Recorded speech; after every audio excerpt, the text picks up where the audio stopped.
Good morning, students. Today we are discussing about one technique which is left in the chapter of capital busting, that is accounting rate of return.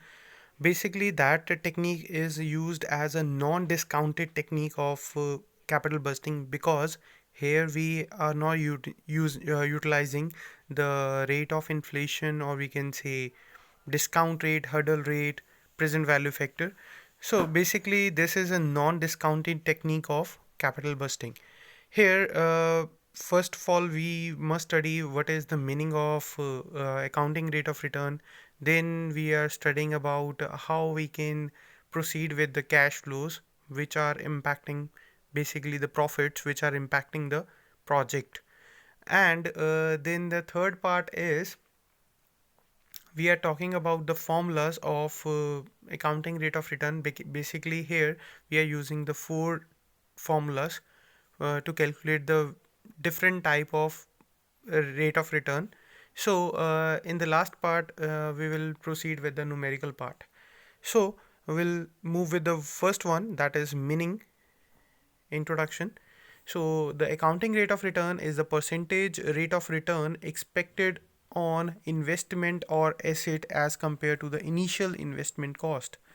Accounting rate of return divides the average revenue from an asset by the company's initial investment to derive the ratio or return that can be expected over the lifetime of an asset and related project. ARR does not accounting rate of return does not consider the time value of money or cash flow, which can be integral part of maintaining a business. Here we are taking a cash flows. Cash flows are taken as a profit after tax and after depreciation. So how we can calculate, basically, as I have already told you, accounting rate of return is a method where we are ignoring the time value of money, and here we are just calculating the rate of return.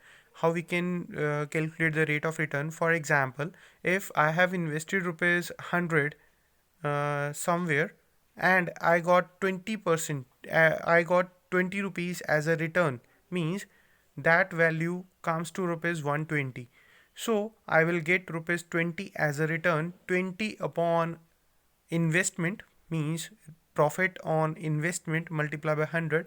That is basically a rate of return we are calculating in a journal course of business. So here we will move how we can proceed with the accounting rate of return. So cash flows are taken as profit after depreciation and tax. How we can calculate? Here the calculation of cash flows, how we can calculate cash flows, there are basically I have mentioned the two columns. One is particulars, another is amount. Profit before depreciation and tax is given, so we'll deduct depreciation first, then profit after depreciation before tax we will find after deducting the depreciation. Then we will deduct tax from profit after depreciation before tax. Then we will have a value that is known as profit after depreciation and after tax. So that is equal to uh, that is basically marked as a bold in the value column. Then we will add depreciation. We will add depreciation, that is profit after tax but before depreciation. Here I have mentioned the 2 points, 1 and 2. One should be considered as a cash flow in accounting rate of return, means profit after depreciation and after tax should be considered as a profit or cash flow in accounting rate of return. But if we are talking about other methods such as a payback period method, post payback period method, improvement in payback period method, net present value method, internal rate of return method, benefit cost ratio, or we can say profitability index method, we will consider the other cash flow, that is at point number 2, that is profit after tax and before depreciation. Why we are adding depreciation? Because depreciation is a non-cash expense and that is not actually spent by the organization or businessman in form of cash. So basically here we are just deducting the depreciation so as to reduce the value of tax. Then we are adding that depreciation as a part of profit, and that depreciation should be maintained for replacement of an asset. Here, if we are talking about point number two is basically profit after tax before depreciation that is used as a cash flow for other methods such as payback period, net present value, internal rate of return, and profitability index. So we'll proceed with the calculation how we can calculate accounting rate of return. Here I have prepared one table, such as there are basically four formulas. If we are talking about, there are basically two things: one is profit, another is investment.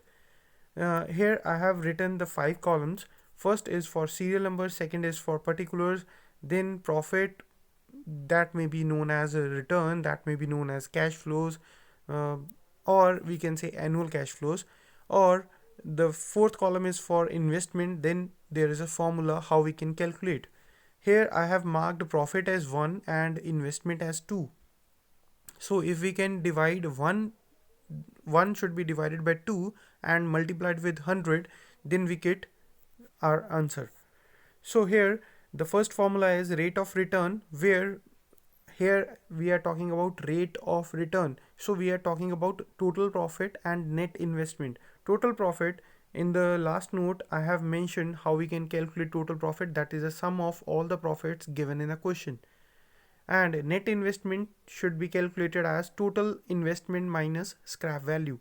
If we can proceed with the formula, total profit should be divided by net investment multiplied by 100. And the second formula is average rate of return. Here average profit should be calculated as total profit divided by number of years for which profit is given. And investment we are calculating as net investment. If there is any scrap value, that should be deducted from the total investment, that is known as net investment. If there is no scrap value, residual value, or we can say salvage value, resale value, then we are taking total investment as net investment. So here average profit divided by net investment multiplied by 100, we can calculate the value of average rate of return.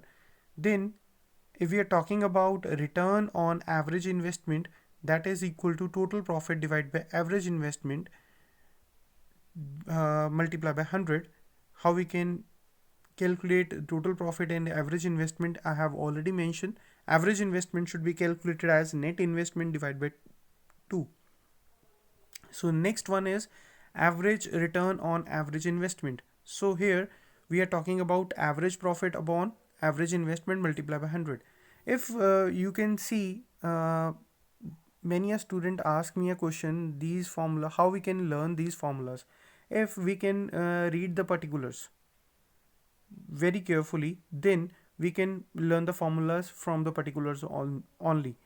In the first one, we are talking about rate of return. Rate of return stands for, means we are taking the total return, and there is a net investment.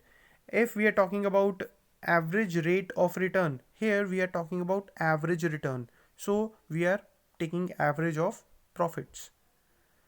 In the next formula, in the next particulars, third, return on average investment. Here again we are talking about return is total and average investment.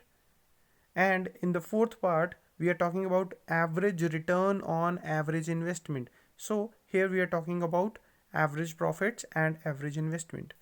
So I think this table will help you in making your question very easy.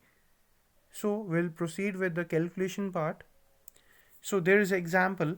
A project cost me rupees 5 lakh. Life of the project is 5 years. After 5 years, it will sold as a scrap for rupees 20,000. Means there is a net investment 5 lakh minus 20,000, which is equal to 4 lakh 80,000.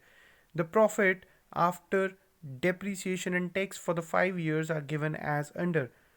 That is for first year 30,000, for second year 60,000, for third year 50,000, for fourth year 45,000, for fifth year 55,000. If we can make a total of that profit which is equal to 2,40,000, so we have to calculate the four formulas, that is four values, four percentages, that is rate of return, average rate of return, rate return on average investment, and average return on average investment, as we have already mentioned the formulas here. So we'll proceed with the part of calculation.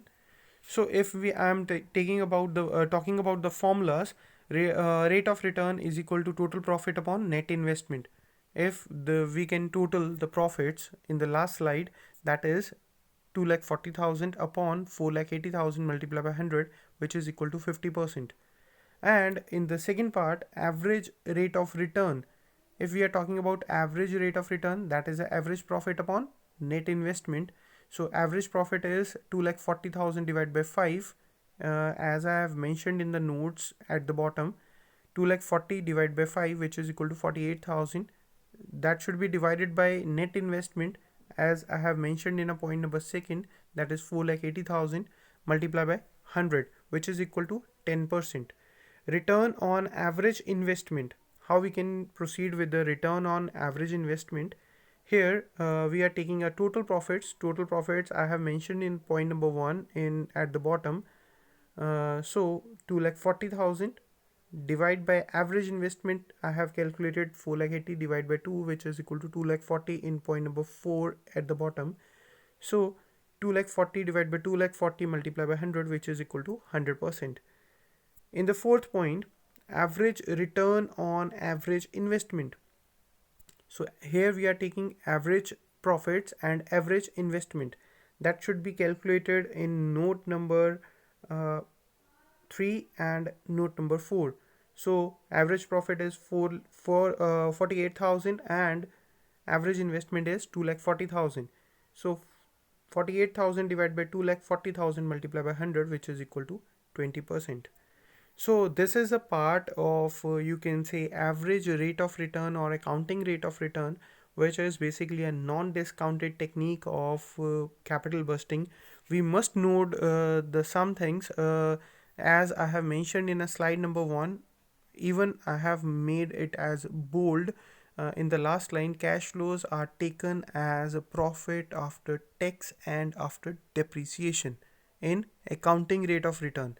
But in other methods, we are taking profit after tax but before depreciation. That I have calculated in this slide. I think this is a third slide. So cash flow of calculation of cash flows.